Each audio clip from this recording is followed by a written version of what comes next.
And now, it's time for another Dice Tower review with Tom Vasel. Hey folks, today we're taking a look at Richard Borg's Liar's Dice 30th Anniversary Edition. Liar's Dice, as you can see, has been around for 30 years. Liar's Dice is an immensely popular game. It even was shown to some degree in the second Pirates of Caribbean movie. They played a variant of it on the weird Kraken pirate ship.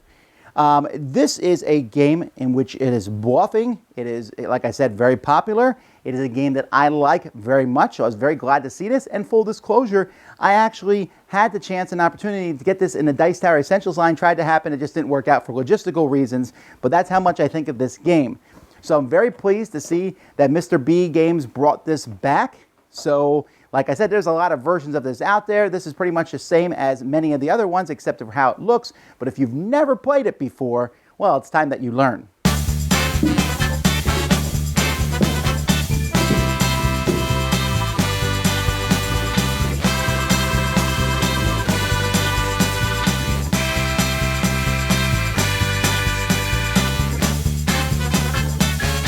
So this mat here is placed in the middle of the table, and you can see it has numbers from 1 to 20, although you'll notice there's some star spaces here. A red die is placed here. Each player is going to get 5 dice.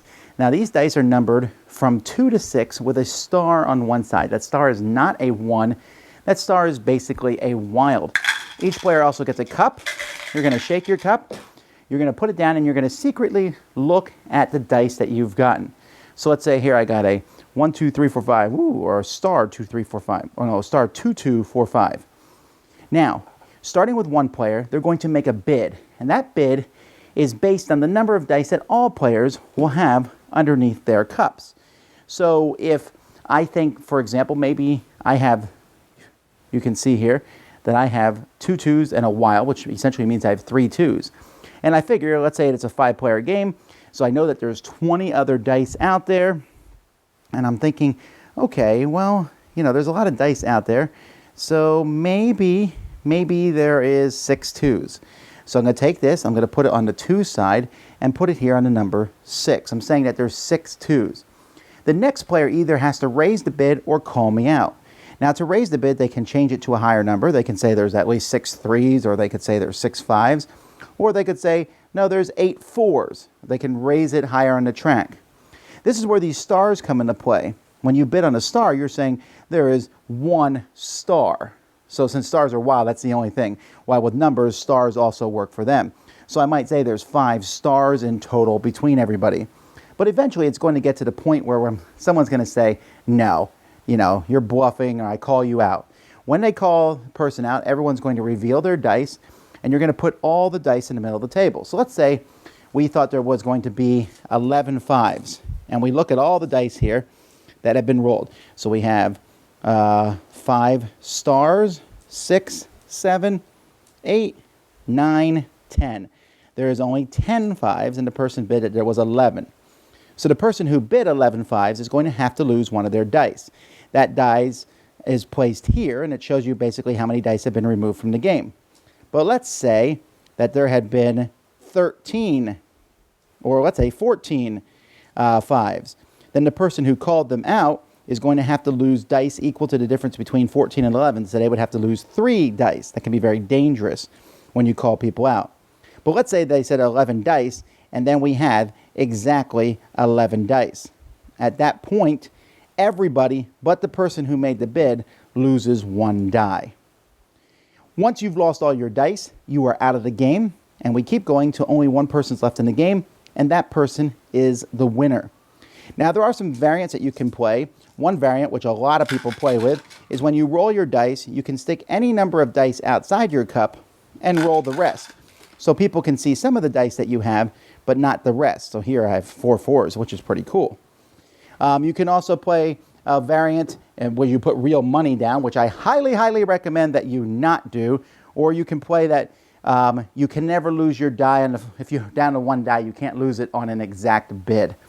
So there's just different things, or if you roll 5 of the same number, everyone else loses a die. That sort of stuff's just kind of silliness. But that's essentially how you play Liar's Dice.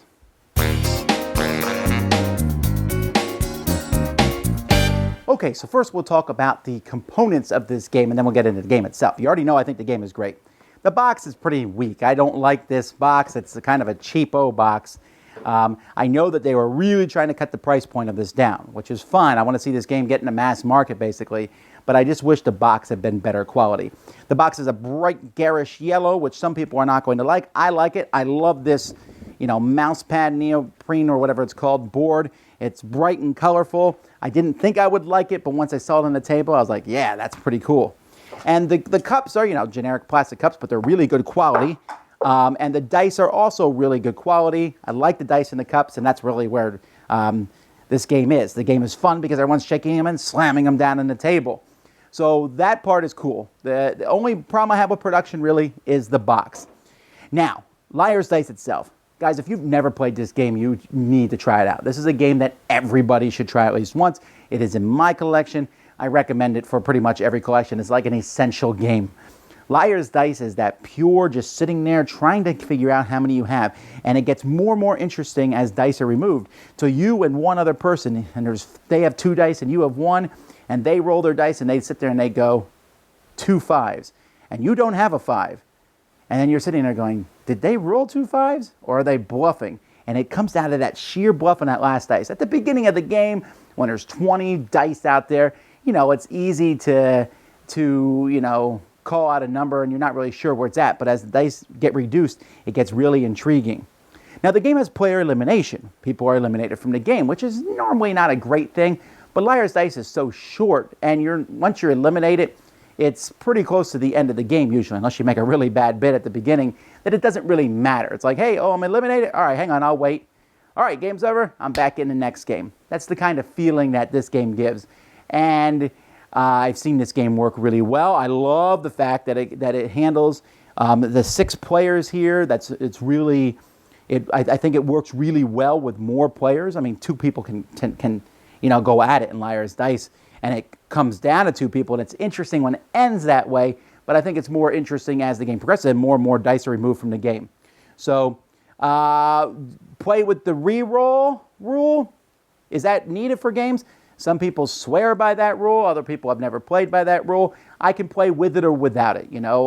They both work for me. The reroll gives you a little bit more information about the dice that are out there. But at the end of that game, when you're rolling and I'm going to keep everything in my cup, it gives you that choice to do that or not. So that's Liar's Dice, the 30th anniversary edition. Like I said, I kind of wish this box was better because it doesn't look like an anniversary edition, right? It looks like But I'm really hoping that this one sells well. Buy it for your friends. Give it to your family. Promote this game. Richard Borg in the gaming circles is best known for Memoir 44 and for the Commands and Colors series. But the game that really is the game that probably more people have played than any other is Liar's Dice. And you probably played versions of it called Bluff or Perudo or whatever. And if you never have, stop what you're doing right now and get a copy of this game. It is amazing. That is Liar's Dice. Dice Tower Judgment into my collection. Thanks so much for watching the Dice Tower videos. Find more great videos and reviews as well as our top-rated audio podcast at Dicetower.com. You can also find other great shows at Dicetowernetwork.com. I'm Eric Summerer, and you've been watching The Dice Tower. The Dice Tower is sponsored by Cool Stuff Inc., where you can find great games for great prices. Cool stuff in stock. Check them out at CoolStuffInc.com. Shut the door!